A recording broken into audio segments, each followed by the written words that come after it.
আর এবার আপনাদের আসানসোলে একটা অশান্তির ছবি দেখাবো। আসানসোলে বিজেপির কর্মী সভায় উত্তেজনা ছড়িয়েছে। বিজেপি প্রার্থীর সামনেই বচসা, হাতাহাতি। কর্মী সভায় আলুওয়ালিয়া ঢুকতেই উত্তেজনা ছড়ায়। দুপক্ষের ঝামেলায় চেয়ার ছোড়াছুড়ি শুরু হয়ে যায়। আসানসোলের বারাবণীর বড় থানের ঘটনা, দেখুন সেই ছবি।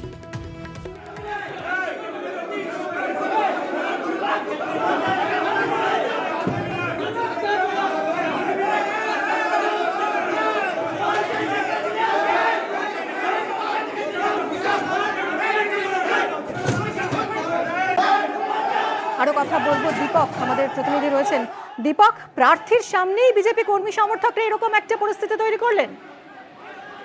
একেবারে প্রার্থীর উপস্থিতিতে দুই পক্ষের মধ্যে হাতাহাতির ঘটনা ঘটলো আসানসোলের বারাবণীতে বিজেপি কর্মীদের মধ্যে।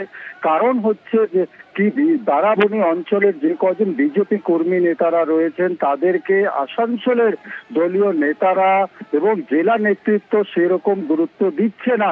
তারা কোথাও প্রচার করতে গেলে আক্রান্ত হচ্ছে, হুমকির শিকার হচ্ছে, সেইখানে পাশে পাচ্ছেন না জেলা নেতৃত্বকে। আজকে যখন প্রার্থী বারাবণী অঞ্চলে কর্মী সভা করতে আসেন, নির্বাচনী প্রচার করতে আসেন, তখনই প্রার্থীকে সামনে পেয়ে করে বারাবণী অঞ্চলের নেতা কর্মীরা এই অভিযোগ জানাতে যায় প্রার্থীকে। তখনই কিন্তু জেলা নেতৃত্বের একাধিক নেতা কর্মীরা বাধা দেয় বারাবণী অঞ্চলের নেতা কর্মীকে, এবং সেই সময় কিন্তু প্রার্থীর উপস্থিতিতে একেবারেই দুই পক্ষের মধ্যে হাতাহাতি যেতে শুরু হয় এবং পরে একের উপরে চেয়ার ছুড়ে। এবং এই ছবি কন্ট্রোল করা গেল কি করে? দেখো, একেবারে প্রার্থী বারবার আবেদন করলো কি তিনি এখানে প্রচার করতে এসছেন, বারাবণী অঞ্চলে নির্বাচনী প্রচার করতে এসছেন।